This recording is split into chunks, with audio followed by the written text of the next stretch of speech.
A kite drifts over the rooftops of Ansan, carried by the wind. Below it lives So-won, 8 years old, sharp-eyed, the kind of child who still believes every adult is safe. Her mother, Mi-hee, runs the small shop beneath their home. Her father, Dong-hoon, works long hours at a nearby factory with his closest friend, Kwang-sik. Their life is modest, ordinary, and that is exactly why it feels safe. It's a school morning. So-won asks her mother to tie her hair, but Mi-hee is already rushing. The shop has to open. The day has already started. Dong-hoon notices, sets everything down, and ties it himself. Then the rain begins. So-won grabs her bag and heads for the door. Mi-hee offers to walk her, but So-won shakes her head. She'll run. 3 minutes. She'll be fine. Mi-hee stops her and gives her one rule. Take the main road, not the alley. So-won nods and steps into the rain. Near the school, a man is already watching her. She passes the alley that cuts straight to the school. She hesitates, then keeps walking. Main road, just like her mother said. The man picks up the kite from the wet ground and approaches her. He tells her she has a beautiful umbrella. He asks if he can share it. So-won politely says no, she's almost at school. She turns toward the entrance. The street is empty. The rain has driven everyone inside, and the scene cuts. When we see So-won again, her umbrella is on the ground, her backpack, her shoes, everything scattered across the floor of a dark room.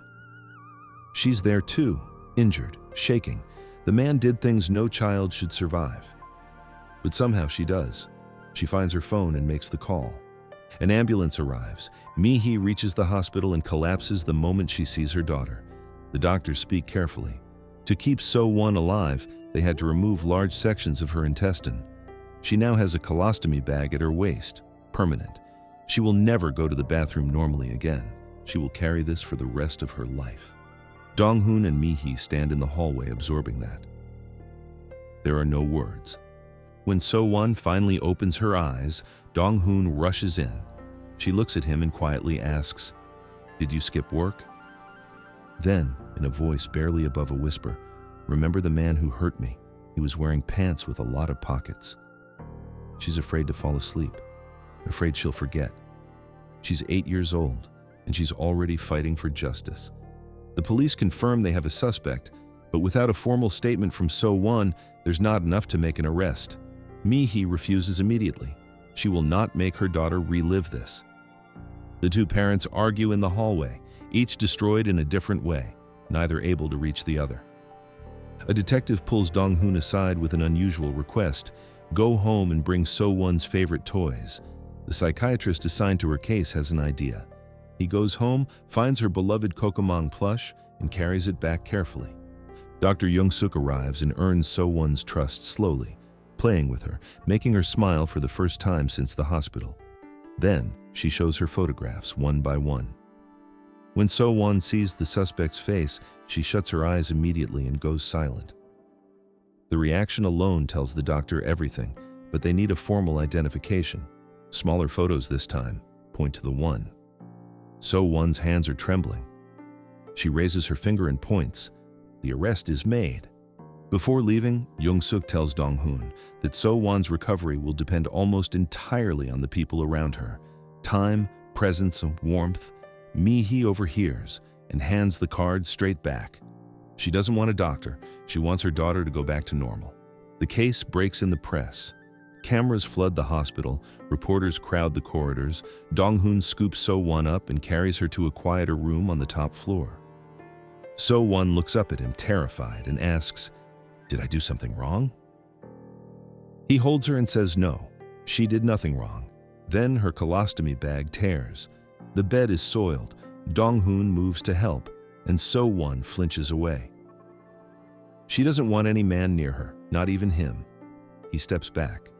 And in the hallway, Mi-hee, who fainted from the stress, tells him she's pregnant. He'd already sensed it. He doesn't ask questions. He just cries quietly, so So-won won't hear. Mi-hee is 5 months along, something she hadn't found the courage to tell him through all the distance between them. The trial begins. The attacker denies everything. He was at the construction site. He came home, drank, fell asleep. He knows nothing. But the police have his shoes. They have So-won's blood on his clothes. The soil matches the crime scene exactly. His defense: someone stole his shoes and planted them back outside his door before the arrest. He accuses the police of framing him. Kwang-sik is in the courtroom. When the man finishes his testimony, Kwang-sik pulls off his shoe and throws it across the room. You should be ashamed to call yourself human. Security has to pull people apart. Back at the hospital, something shifts. Mi-hee calls Jung-suk after all. She rents Kokomang costumes for herself, her friend, and nurse, and they perform for So-won in her room. So-won laughs. Dong-hoon watches from the doorway and something clicks. He goes to the costume shop. $200 for one day. He asks if he can pay in installments. The owner looks at him for a long moment, understands, and hands him a Kokomang suit for free. Return it when you don't need it anymore. The next morning, Dong-hoon walks So-won to school in the full costume. She smiles the whole way. He does it again the next day, and the day after. So-won believes her favorite cartoon character has decided to protect her. Before she goes in each morning, he tucks a small bag of chocolates at her waist. When her classmates ask about the pouch, she opens it and hands out candy. She doesn't have to explain anything. She doesn't have to feel different. One afternoon, So-won leads Kokomang into her mother's shop and asks directly, "Is that my dad inside?" Mi-hee removes the mask. Dong-hoon is underneath, completely drenched in sweat. So-won looks at him for a moment. Then she reaches up and wipes his face. That's when the distance breaks. If you believe a child should never have to be this brave, subscribe. Then the detective calls. The case is weakening. The defense is arguing diminished responsibility, that the attacker was mentally impaired at the time. If it holds, the sentence could be almost nothing. So-won will have to take the stand. Dong-hoon goes to the prison first. He sits across from the man and watches him claim he remembers nothing. Then the man leans forward and makes an offer. "Help get my sentence reduced, and I'll pay you whatever you want once I'm out." The lie underneath the offer is unmistakable. He remembers everything.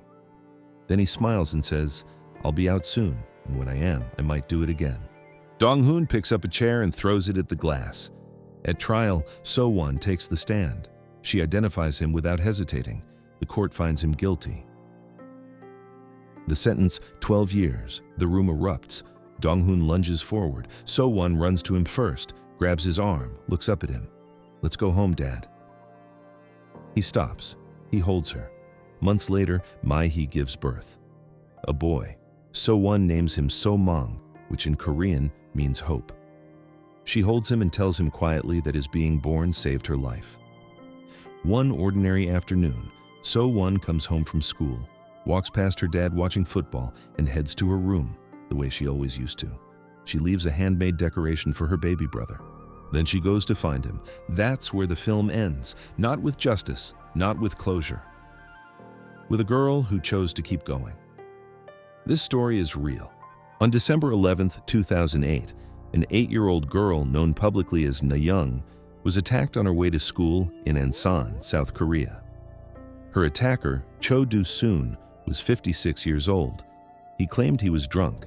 The court sentenced him to 12 years, a decision that sparked nationwide outrage.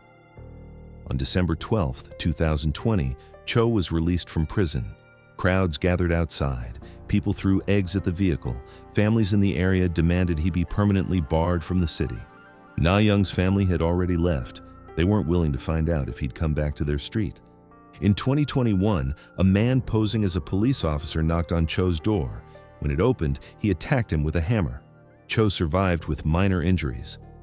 In a 2017 interview, Na-young's father said his daughter had become a university student with dreams of becoming a doctor. Thanks to community fundraising and donated medical care, she was able to undergo surgery that restored her normal intestinal function. Na-young is in her mid-20s now. She still protects her identity. She did not survive because the system worked. She survived because the people around her refused to let go. If this story made you angry for her, subscribe. Some stories deserve to be remembered.